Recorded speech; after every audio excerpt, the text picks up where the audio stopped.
Salut les copains, j'espère que vous êtes en grande forme internationale comme d'habitude. Bon, comme vous avez vu dans la dernière vidéo, ben, le pont il était... Ok, le pont il était explosé. Et je me suis mis à la recherche d'un nouveau pont du coup.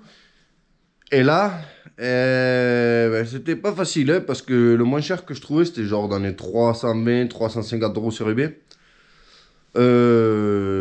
Ou sinon ici au Danemark c'était encore pire, c'était à partir de 400-450 euros je crois, les moins chers. Alors bon, je me suis posé quelques questions quand même, hein. Bon, dans tous les cas je l'aurais acheté, tu vois, mais j'avais espoir de le trouver pour moins cher que ça. Alors j'ai mené mon enquête sur l'ordi et je suis tombé sur un site en Pologne, voilà, un site polonais, où là j'ai trouvé deux ponts, donc un à 38 euros.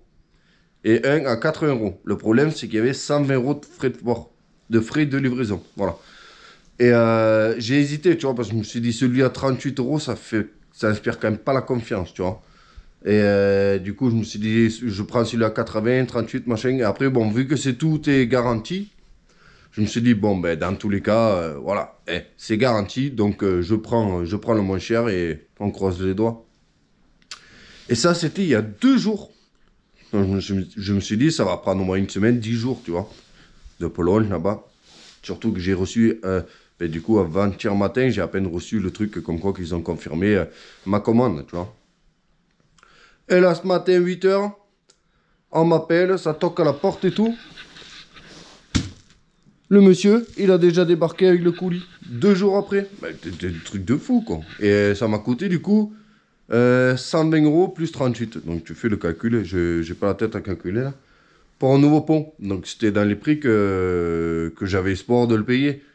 Bon, peut-être à peine moins cher. Pas le pont lui-même, hein, parce que 38 euros c'est ridicule. C'est les frais de port qui sont compliqués, tu vois, 120 euros. Et il y avait d'autres pièces de Subaru et tout. Donc j'ai hésité, tu vois. Je me suis dit, ah, est-ce qu'il faut sauter sur l'affaire? Mais du coup, j'ai gardé ce site-là et je me suis dit, bon, bah, c'est pas mal hein, pour des futurs achats. Donc ce que je vais faire, c'est que je vais le déballer. Et avant de le monter, on va quand même l'ouvrir pour regarder qu'il est en bon état, non? Sinon ça sert à rien. Et après, je sais pas si je vais avoir le temps de le monter aujourd'hui. Parce qu'il me faut l'aide du collègue et je sais pas s'il sera encore là. Et autre chose, c'est que vu que je me suis dit que ça va prendre longtemps avant d'arriver, ce pont, j'ai tout démonté, la structure autour et tout. Parce que je voulais tout nettoyer, peindre et tout en noir. Je me suis dit autant en profiter, tu vois. D'avoir démonté le pont. Là, il n'y a peut-être pas trop de luminosité. Voilà, tu vois. Il vient là le pont. Et je me suis dit, bon, autant en profiter pour brosser un coup, machin, voilà. Et au final, je me suis fait prendre un peu à court. Donc, bon. Je vais faire du mieux que je peux. Parce qu'en fait, le problème, c'est que sans le pont, ben, la voiture est bloquée sur le pont. Voilà, jeu de mots. Sans pont, sur le pont, compliqué. Bon, il est là, notre nouveau pont. Voilà, et il y a même ce bras dessus là qui est en bien meilleur état que le mien là-bas. Sauf que le mien, je sais pas comment je peux le démonter parce qu'il il est vachement plus rouillé. Voilà. Il a l'air d'avoir été assez bien protégé. Alors on aurait pu faire confiance, le monter directement comme ça, faire le niveau et tout, mais je pense que quand même, on va essayer de démonter le carter pour l'inspecter, hein, histoire de pas recommencer 2 fois l'opération, mais c'est vrai que moi j'aurais été tenté de le remonter directement comme ça et juste de lui faire la vidange. Hein.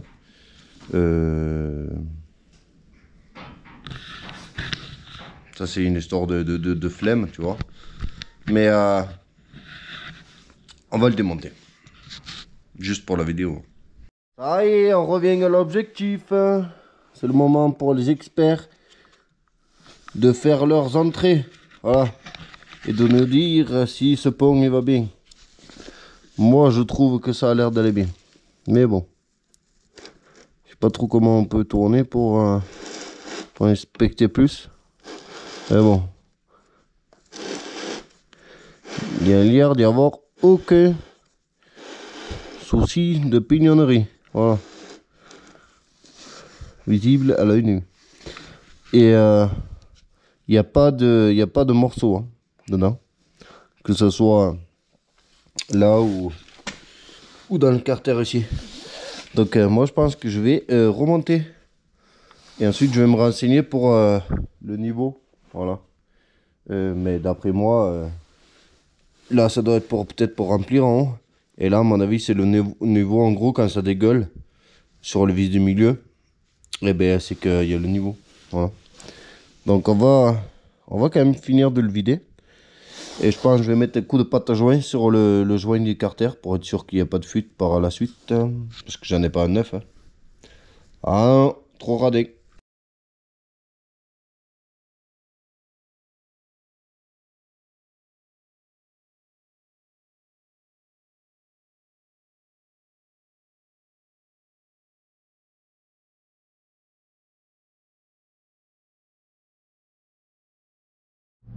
Bon, je me suis un peu éparpillé parce que j'ai trouvé l'arme de guerre parfaite. Regarde. Le pistolet. Et avec ça, franchement, j'arrive à faire des miracles. Vraiment. Alors, tu vas peut-être te dire, ouais, c'est encore rouillé et tout. Mais non, j'ai fait péter toute la pourriture de surface. Ça se voit pas trop parce que ce côté, en vrai, c'était le pire. Mais tu l'as peut-être vu tout à l'heure. Et là, en fait, je fais péter tout ce qui est pourri. Regarde, tu vois, je me suis arrêté là. Et tu vas voir quand j'aurai fini ce côté-là. Là. C'est terrible, c'est terrible, c'est terrible. C'est l'outil qu'il faut. Donc, je continue un peu parce que j'aimerais, avant de remettre la ligne d'échappement et tout, essayer de faire le maximum. Tu sais, mettre un petit coup de peinture, machin truc. Voilà.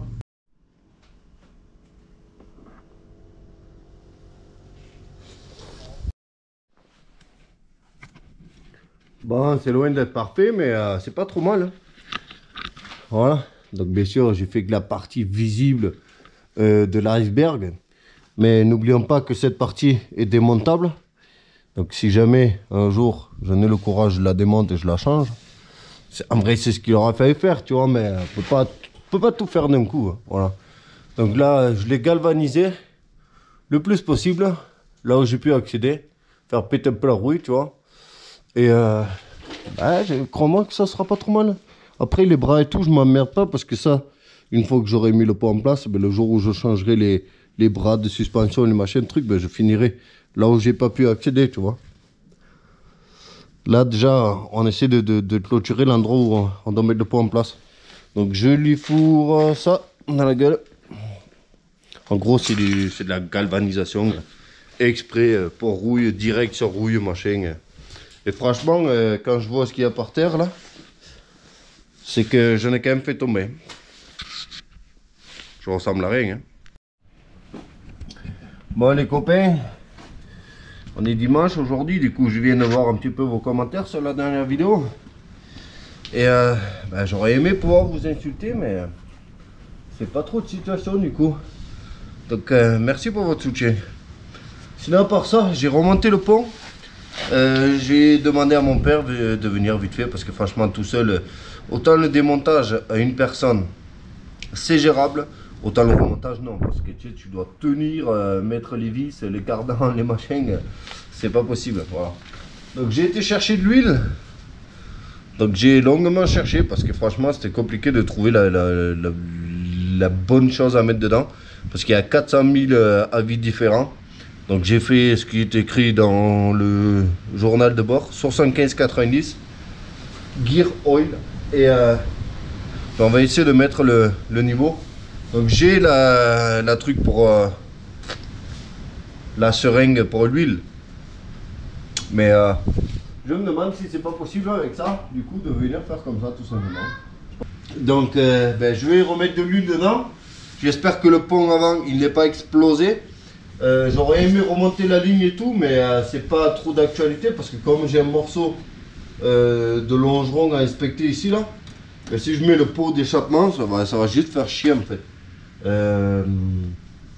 Donc j'aurais aimé m'occuper au moins de ça, des 2-3 trucs qui sont casse-couilles avec la ligne d'échappement avant d'aller la tester. Donc j'espère que voilà le différentiel ou pont avant, mais appelle ça comme tu veux, il n'a rien subi. Je me rappelle pas c'est quoi l'outil qu'il faut.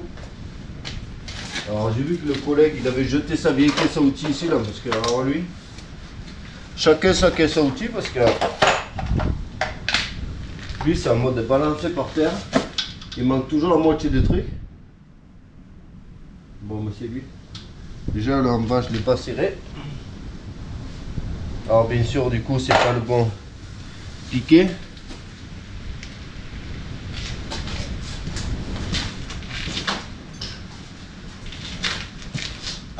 Il fait pourri aujourd'hui, mais apparemment, j'ai entendu que dans le sud, c'était hier. Que hier, il ne faisait pas beau dans le sud. Voilà. Donc chacun son tour, apparemment. Tu me diras, ça me connaît. C'est une blague ou... Je vais forcer comme un fou et je vais aller... Non mais... Qui c'est qui a serré ça? En plus, si je lui tape sur le ticket, chose qu'on n'a pas le droit de faire.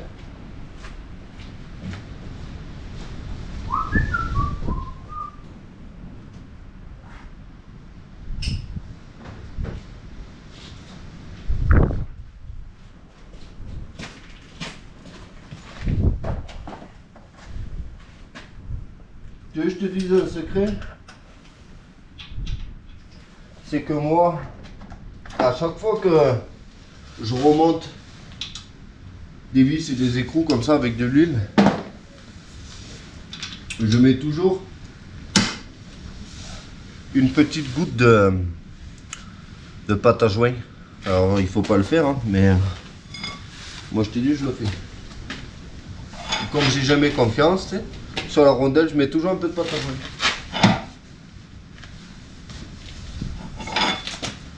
Alors par contre, il risquait pas de fuir. Vu le niveau de serrage. Alors bien sûr, je n'ai pas mis de bac par terre pour quand ça va dégueuler. Parce que ça va forcément dégueuler. Je crois que je vais quand même changer le joint de celui d'en bas. Parce qu'étant donné que je me suis fait chier à tout remonter à la pâte à joint, machin truc. S'il se met à fuir, ben j'aurai les boules.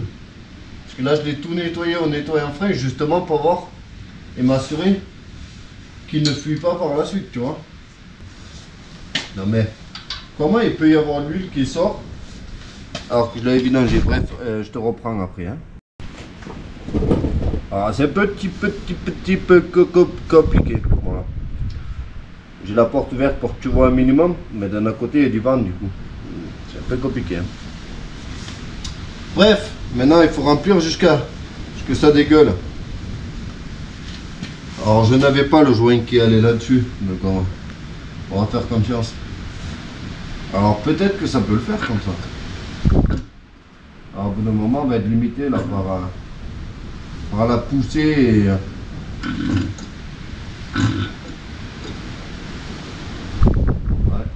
c'est dommage. L'idée de base était bonne.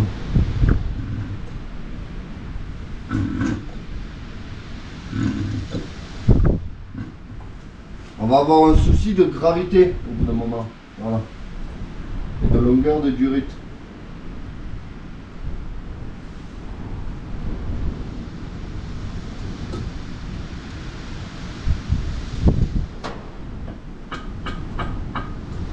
Étant donné qu'il en faut 0,8 dedans, 800 ml, et que dans le bidon il y a 1 litre, ça aurait été cool que ça passe pile poil, mais bon, j'ai des doutes là. Ouais, on commence à atteindre nos limites.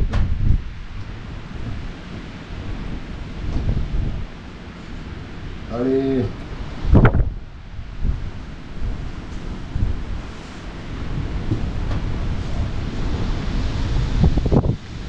Il manque 100 ml apparemment. Comment on va faire?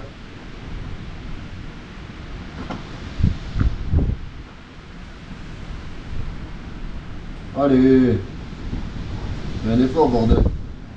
Je vais éclater le bidon. Ça dit 0,8. À mon avis les 0,8 on y est là. J'ai éclaté le bidon. Ah.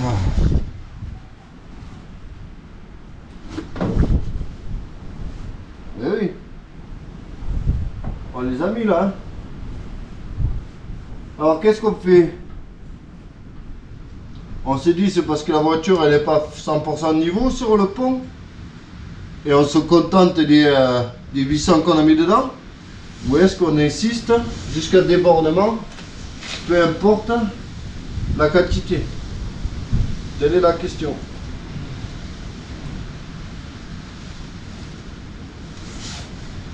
Parce qu'ils disent 0,800 en cas de vidange. Mais est-ce que quand tu fais la vidange par là, tu sors vraiment tout, tu vois? Alors que là, vu qu'on l'a démonté, il y a vraiment tout qui est sorti. Donc moi, je te dis, on va insister encore un peu, si j'arrive à en sortir de là.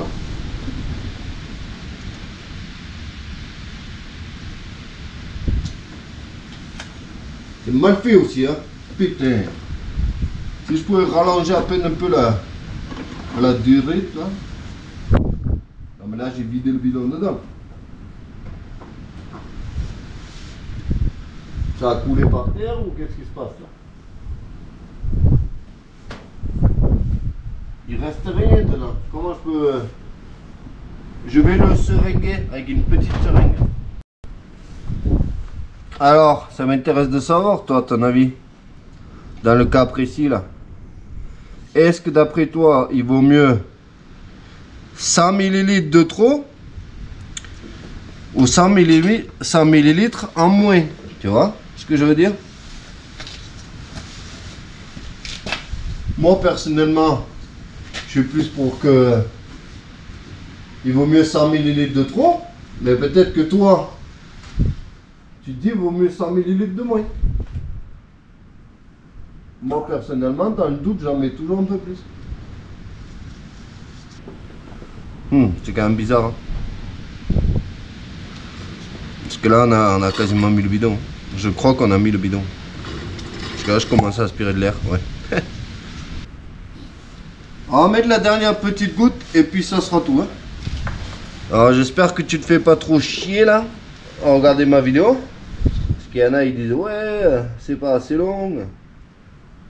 Montre-nous plus, machin, fais des plus longues vidéos. Mais j'ai quand même des doutes sur le fait que tu trouves ça appréciable de me voir pendant 10 minutes là. Parce que ça fait bientôt 10 minutes. 10 minutes en train de mettre de l'huile dans un pont. Laisse-moi douter.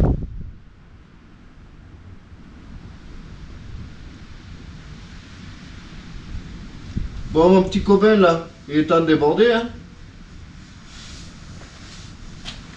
Parce que le litre là, on n'est pas loin, hein. Et ouais, ça y est.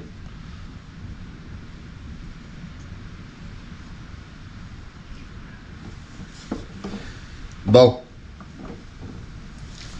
C'est problématique, hein. Ouais, c'est très problématique. Quel con.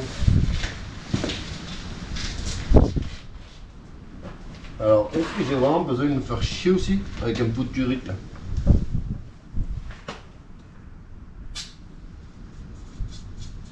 Et non.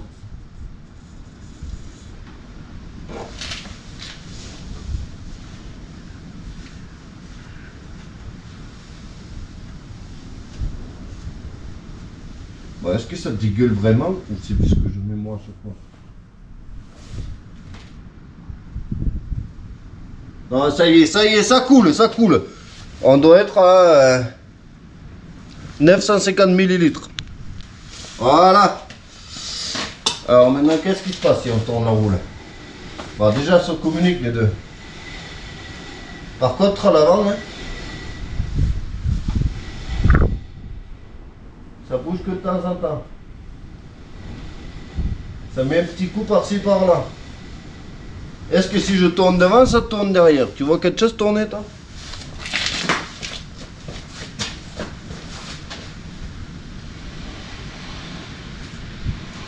Ouais. Là, il se passe un truc quand même. Ouais.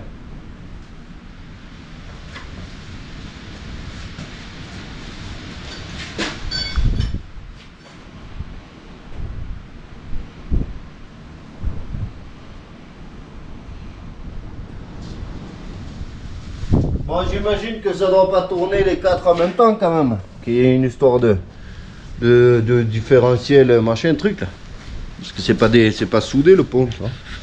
Donc le fait que ça fait que des petits mouvements de temps en temps, je sais pas ce que c'est normal. Bref, je vais clôturer la vidéo là-dessus. J'aurais aimé la descendre en fait pour la... Désolé. Waouh. Celui-là il fallait le prendre avec un seau. J'aurais aimé la descendre pour aller l'essayer sur la route pour voir si c'est vraiment ça. Mais comme je te dis, en fait c'est compliqué de la mettre sur le pont parce qu'elle est tellement rabaissée que je dois la monter sur 4 cales. Et ensuite je dois mettre 4 cales sous la voiture pour la soulever parce qu'il y a beaucoup de rouille. Donc étant donné que j'ai prévu d'aller jusqu'au bout. Donc ça peut juste être une mauvaise surprise. Mais c'est pas ça qui va arrêter le projet. Tu vois ce que je veux dire? Tu vois ce que je veux dire? Voilà. On va pas tout avaler. Hein. Donc, bah, il y a pas mal de rouille à faire. Hein. Mais ça, je vais commencer à tourner une vidéo dessus. Le problème, c'est que c'est des vidéos, elles vont être trop longues sur trop de temps. Donc, ça va être très compliqué à filmer. C'est pas comme là, tu vois. Un jour, on démonte le pont, le lendemain, on le remonte et c'est fini. Là, non, c'est je filme un peu le lundi, je filme un peu le vendredi, je filme un peu le mois prochain.